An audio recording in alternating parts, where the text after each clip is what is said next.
It was a cold, rainy evening in Atlanta.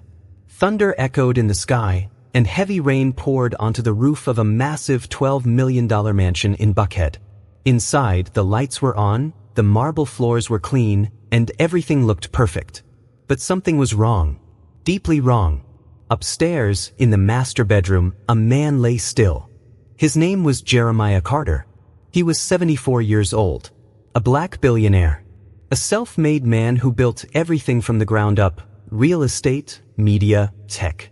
People called him the quiet giant of the South. But now he looked small. His eyes were closed. His chest rose and fell slowly. His body barely moved. He hadn't left his bed in days. Beside him sat a young woman named Autumn. She was his adopted granddaughter, the daughter of his late best friend. She had been living with him since she was 9. Autumn was crying, her hand wrapped around his. "Grandpa, please don't leave me. Please hold on," she whispered. She wiped his forehead with a soft towel. She held a small bowl of soup, still warm, but he hadn't touched it. The room smelled like medicine, silence, and sorrow.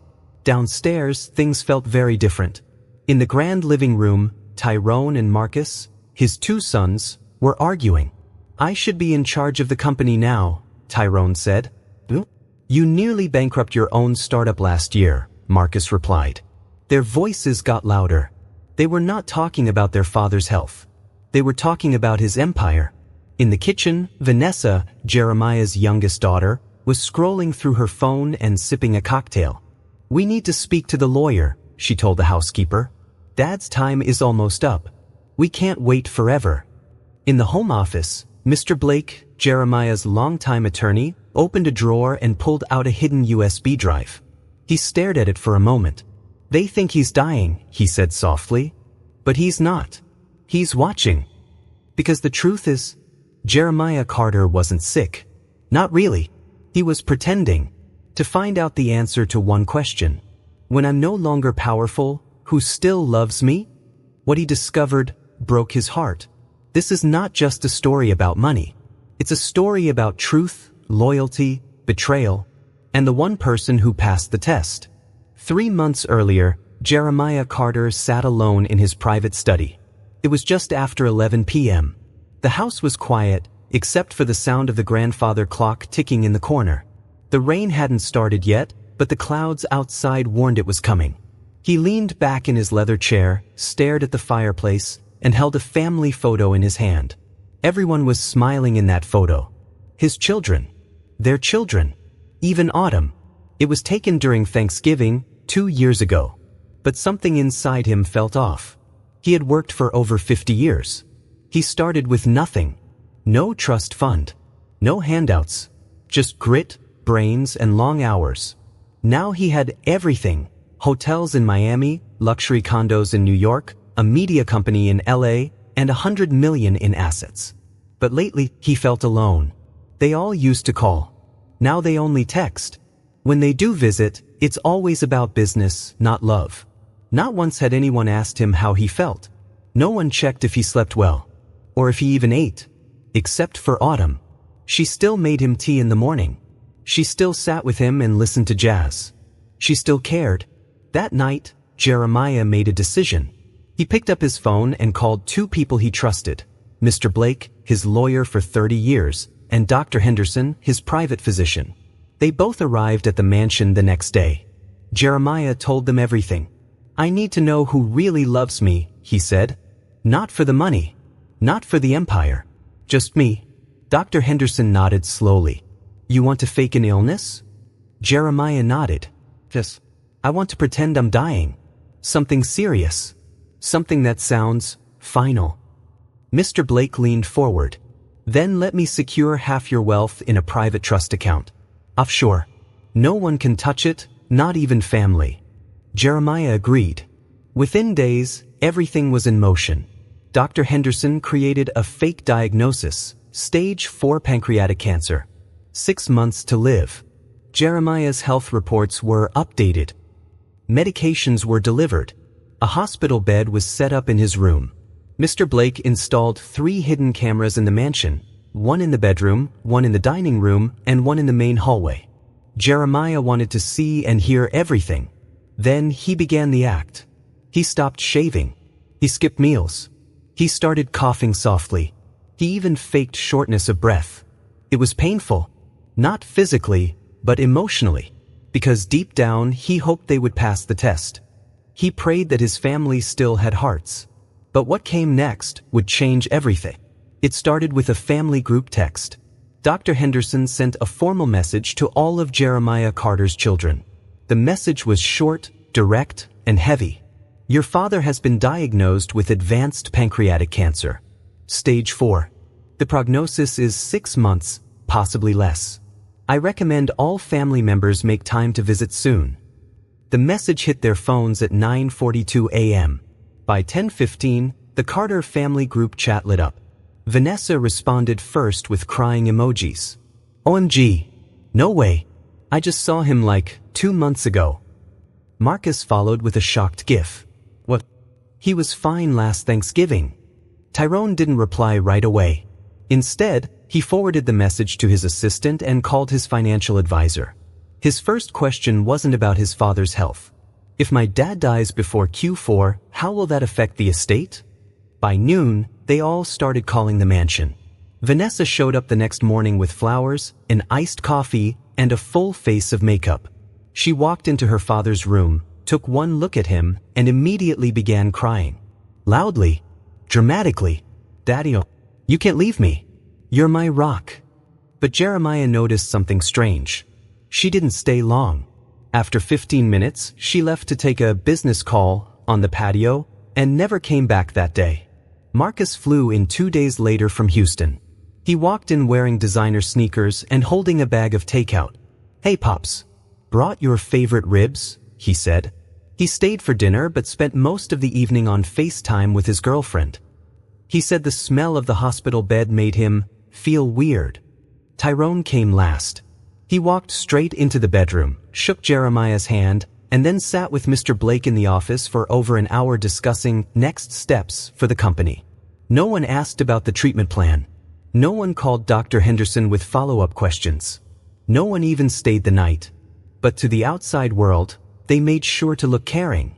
Vanessa posted a photo of her and her dad from 2015 with the caption, "My heart is breaking. Prayers up for the strongest man I know. Broken heart, folded hands, #family first." Marcus posted a throwback on Instagram with one word, legend.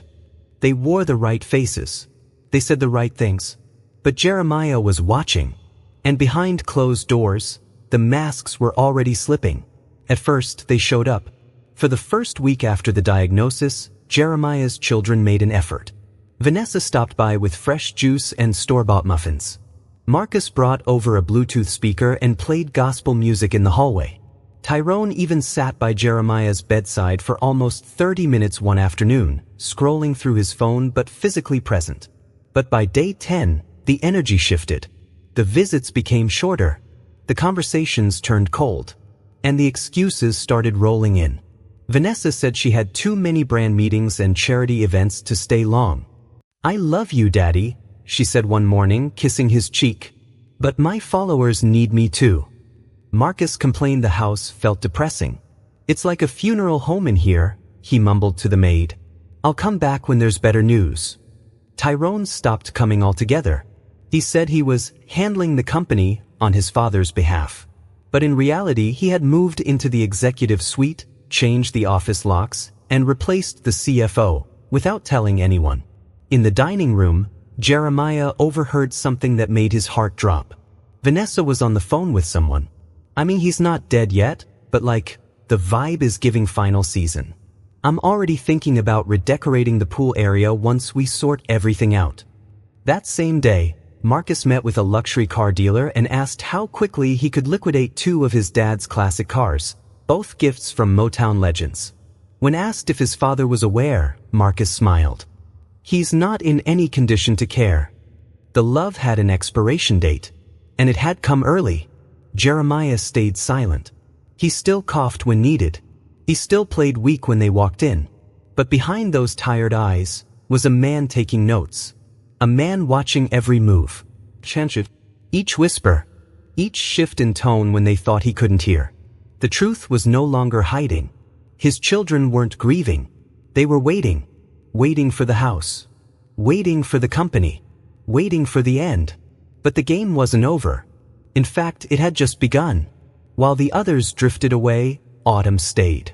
Every morning, she was the first one awake. She would boil water, make herbal tea the way her grandfather liked it, and walk quietly into his room. She didn't cry for attention. She didn't post photos. She just showed up. She helped him sit up in bed. She fluffed his pillows.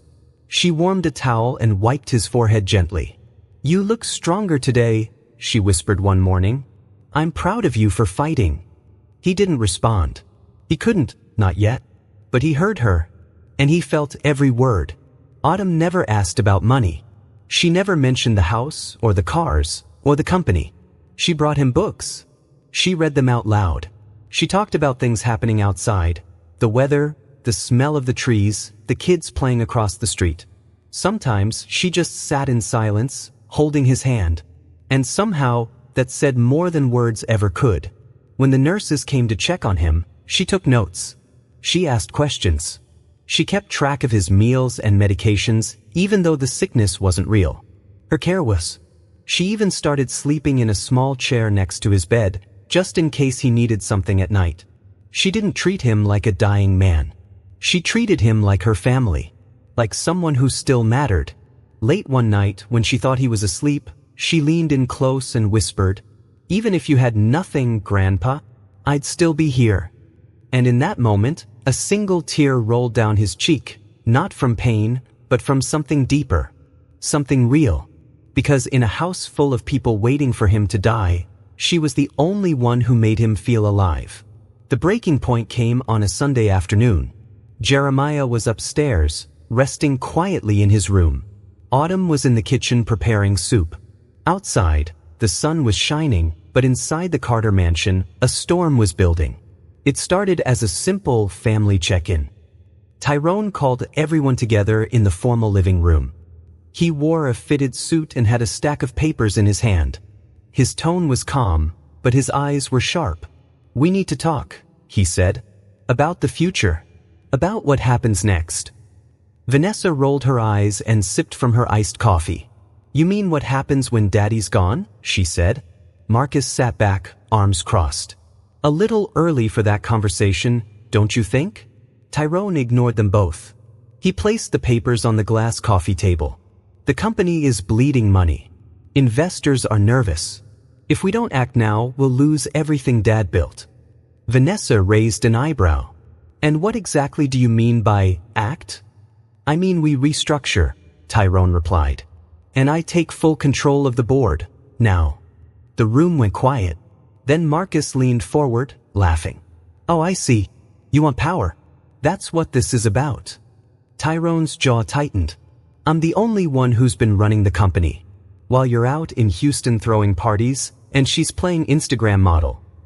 Vanessa stood up. "Watch your mouth. I do more for this family than you know." "Please," Marcus cut in. "You don't even know how the business works. You just want your cut." Tyrone stepped closer. "You think this is about money? I've earned this. You think Dad would have picked you?" Marcus barked back. "He barely trusts you." The shouting got louder. Voices overlapped. Blame was thrown like knives. Then from the hallway, Autumn's voice broke through. "Stop it. All of you." They turned. She stood there in an apron, her eyes full of tears. "Do you even hear yourselves?" she said, voice shaking. "He's upstairs, still breathing, still fighting. And you're down here fighting over what? His things." No one answered. "You say you love him. But love doesn't sound like this. It doesn't look like this." Tyrone looked away. Vanessa sat down, biting her lip. Marcus rubbed his forehead. Autumn stepped back, voice lower now. If he could see this, it would break his heart. What she didn't know was that he already had. Upstairs, behind a slightly cracked door, Jeremiah Carter had heard every word. And with every shout, every insult, every selfish demand, his heart grew heavier. The test was no longer about money. It was about truth. And truth had just spoken loud and clear. Less than 3 weeks after Tyrone took control, things started to fall apart. It began quietly, just a few warning signs. Emails from investors went unanswered. Longtime vendors didn't get paid on time. Payroll was delayed twice in a single month. But inside the boardroom, Tyrone acted like everything was fine. "It's just a cash flow issue," he said, waving off concerns. "We're repositioning." What he didn't say was that he had fired the company's chief financial officer, the same man who'd worked with Jeremiah for over 25 years. Tyrone replaced him with his college friend, someone who had zero corporate experience and a history of gambling. Within a week, that same friend moved company funds into risky crypto investments, without board approval. Meanwhile, Tyrone was throwing money into image makeovers. New logos. New branding. A 6-figure marketing campaign with influencers who didn't even align with the company's values. He rented out an entire rooftop in downtown Atlanta for a launch party no one asked for. Champagne flowed. Private chefs catered. Celebrities posted selfies. But the next morning, the press called it wasteful and tone-deaf. Back at headquarters, the mood had changed. Staff who had been loyal to Jeremiah for decades were now being let go, quietly, without explanation. The office halls felt empty. Cold. The receptionist cried in the break room when she found out she'd been replaced by an app. In private, suppliers began backing out. If Mr. Carter isn't involved, one of them said, "We don't feel safe doing business." By the end of the month, the numbers told the story. Revenue was down 27%. Expenses were up. Trust was gone. Vanessa suggested selling off one of the commercial buildings in Miami to hold things together. Tyrone snapped at her. "We're not panicking. We're pivoting." But everyone knew the truth. The empire was crumbling, fast. And through it all, Jeremiah watched silently from his room, a quiet fury building in his chest. He had built the company with discipline, honor, and vision. Now, it was being stripped apart by greed, pride, and pure carelessness. And the worst part? They still thought he was dying. The cracks in the Carter family weren't just in the boardroom. They ran deeper into their private lives. And now, the secret started slipping out. It began with Marcus. He had taken a private loan, $2 million, using his father's name as collateral. No one else knew. Not even Tyrone.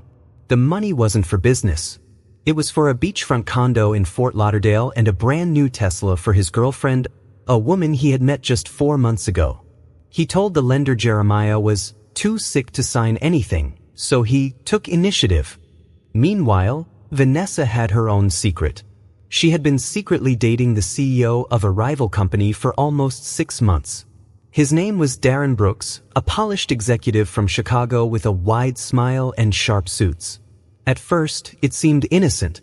Late-night drinks, business meetings, over dinner. But soon, Darren began asking questions. What assets are in your father's name? How much control does your brother really have? Are there any trademarks that haven't been renewed? Vanessa didn't realize it at first, but she was leaking information.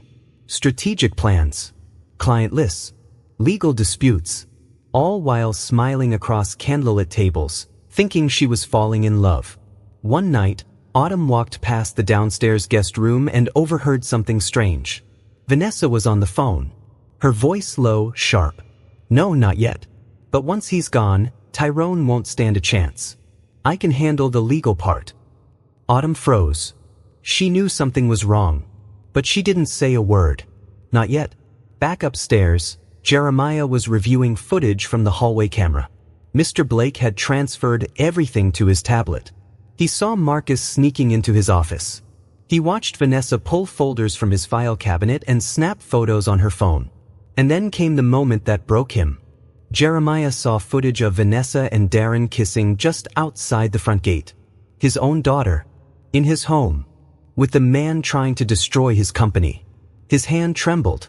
For a man who had survived street politics, bank takeovers, and courtroom battles, this cut deeper than all of it. It wasn't just betrayal. It was betrayal wrapped in a smile. Wearing his last name. And for the first time since he started pretending to be sick, Jeremiah Carter felt truly sick. It happened on a Tuesday afternoon. The sun was out. The house was quiet. Autumn had stepped out to run an errand. Jeremiah was lying in bed, still pretending to be weak, his eyes half closed. That's when Vanessa walked into the room, without knocking. She stood near the door, arms crossed, sunglasses still on her face. Behind her, 2 housekeepers and a private security guard followed in, carrying empty boxes. Jeremiah opened his eyes slowly. Vanessa didn't smile. She didn't ask how he was feeling. She just pointed to the closet. "Start packing up his things," she said. The housekeepers looked confused. "Ma'am, Mr. Carter, he's still breathing, I know," Vanessa snapped. "But he can't stay in this room anymore. It's depressing. I'm turning it into a wellness studio." Jeremiah tried to speak, but Vanessa cut him off. "You'll be more comfortable in the guest room. It's smaller, easier to clean. Plus, Autumn already sleeps next to you anyway." He didn't argue. He couldn't, because this was still part of the test. But deep inside, something cracked. That was his room, his bed, his home. And now he was being treated like a burden. When Autumn returned and saw the moving boxes, she rushed upstairs. "What's going on?" she cried. Vanessa rolled her eyes. "Don't start. You can set up his new space however you want. But this room is mine now." Autumn stepped in front of the bed, blocking the workers. "You don't get to do this." "Oh, I don't," Vanessa said coldly. "Let me remind you, he's not your father." The words hit hard, but Autumn didn't move. She looked at Jeremiah. He nodded slowly. It was time to go. They left that room together, quietly, with nothing but a small suitcase and a folded blanket. For the first time in his life, Jeremiah Carter was a guest in his own home. And yet he said nothing, because the truth was still unfolding. And judgment was getting closer. 2 days after he was moved to the guest room, Jeremiah Carter made a decision. It was quiet outside. Autumn had stepped into the kitchen. The hallway was empty. He reached under the mattress and pulled out a prepaid flip phone. Only one number was saved, Mr. Blake. He dialed. When the lawyer picked up, Jeremiah didn't say much. "It's time," he said. Mr. Blake answered calmly. "Understood. I'll begin the transition." That same night, Autumn returned to his room with soup and warm socks. But Jeremiah sat up straighter than usual. "I need to leave this house," he said softly. "Tonight." Autumn's eyes widened. "What? But you're not." "I'm strong enough," he cut in. "But I need your help." Quietly. She didn't ask why. She just nodded. At midnight, they packed a small duffel bag with clothes and medicine. Autumn contacted the mansion's original driver, an older man named Reggie, who had been let go when Tyrone took over. He arrived in an old black SUV, headlights off, engine quiet. With Reggie's help, they carried Jeremiah down the back stairs and out through the service gate. No one saw them leave. Their destination? A small farmhouse in rural Alabama. The same house where Jeremiah was born. By sunrise they were there. And for the first time in weeks, Jeremiah smiled. "This is where I learned to fight," he said, stepping onto the old wooden porch. "Now, I'm going to finish what I started." Back in Atlanta, no one noticed he was gone, at least not right away.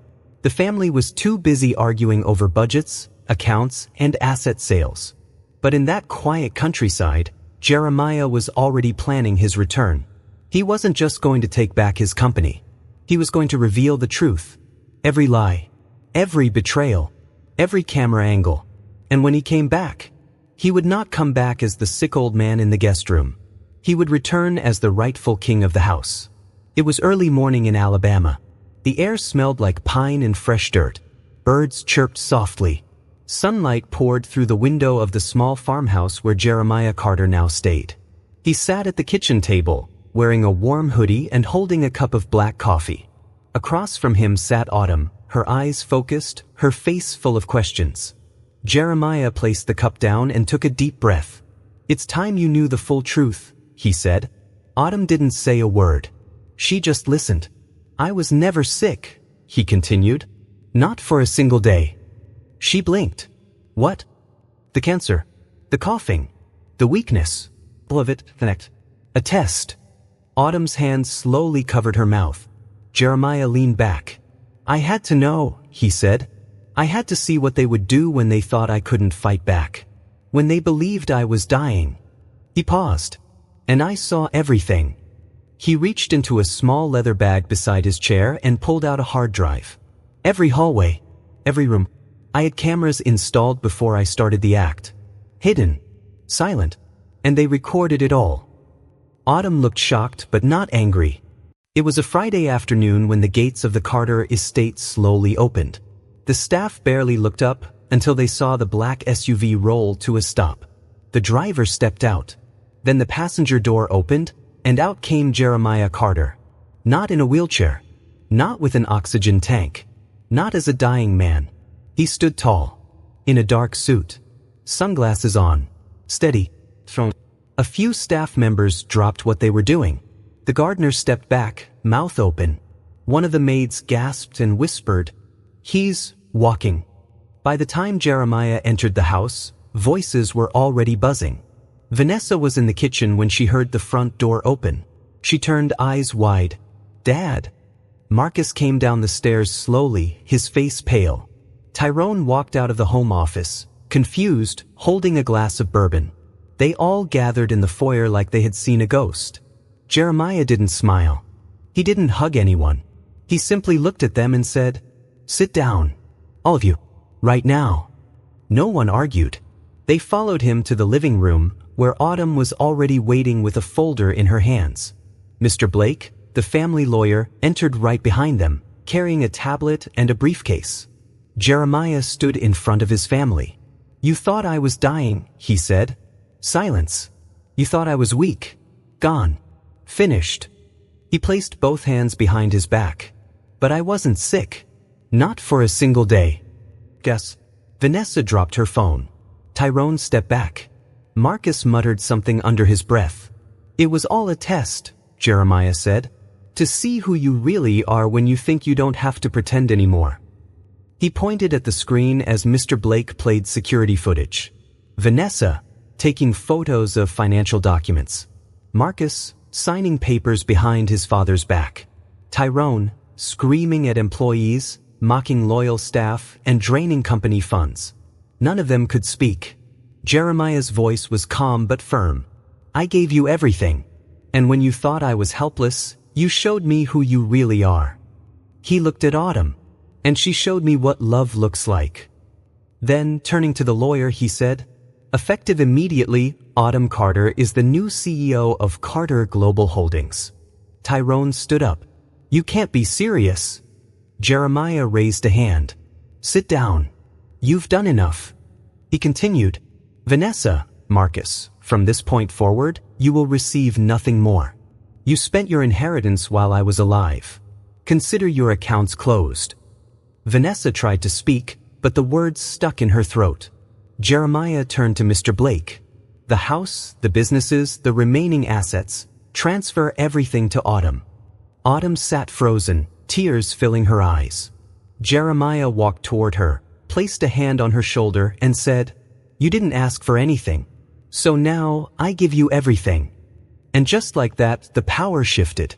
The sick man was never weak. And the family that thought they were in control was finally put in their place. 2 weeks after Jeremiah's return, the company began to change. Autumn Carter, now CEO, walked into the boardroom at Carter Global Holdings with quiet confidence. No camera crews. No flashy entrance. Just her, a notebook, and a plan. The same executives who once rolled their eyes at her now stood when she entered the room. Her first decision? Bring back the people who built this company with my grandfather. Within 48 hours, 10 longtime employees returned. Former assistants, managers, and the original CFO that Tyrone had fired. They cried when they walked back through the office doors. Some hugged her. Some just smiled and said, "Welcome home." Autumn didn't act like she knew everything. She listened. She asked questions. She made decisions slowly but with purpose. She cut spending on luxury branding deals and redirected funds to product development and employee training. She met with vendors and apologized for the chaos. She even called key investors one by one to rebuild trust. In just 3 months, the numbers began to climb. Revenue recovered. Client relationships were restored. Morale inside the company skyrocketed. Autumn worked late nights and showed up early. She walked the floors, greeted every department, and remembered names, just like Jeremiah used to. By the end of the quarter, Carter Global was profitable again. But more than that, it had something new: respect. Autumn didn't just inherit a title. She earned it, one meeting, one phone call, one hard decision at a time. Back at home, Jeremiah watched her work from the corner of the boardroom during a strategy session. He didn't say much, just smiled. "She's not the future of this company," he told Mr. Blake quietly. "She is the legacy." Months passed. The mansion felt different now.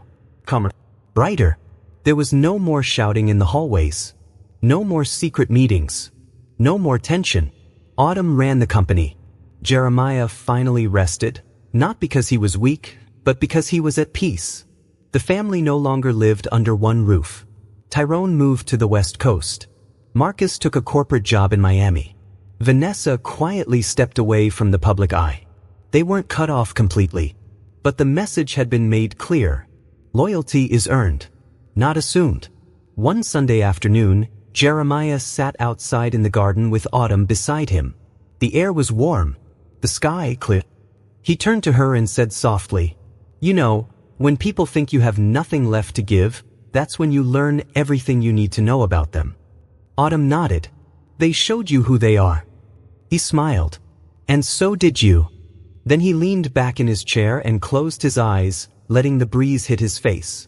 "People say money changes people," he said. "But the truth is, it only reveals who they were all along." Autumn didn't respond. She just reached over and held his hand. Narrator, TTS-ready voiceover style. In the end, this wasn't just a story about power, wealth, or business. It was about character. About who shows up when you have nothing to offer, and who disappears when they think you're no longer useful. So if you ever wonder who truly loves you, don't look at who celebrates you at your highest. Look at who stands beside you at your lowest. Because sometimes, the richest people in the room are the ones who give love freely, without asking for anything in return.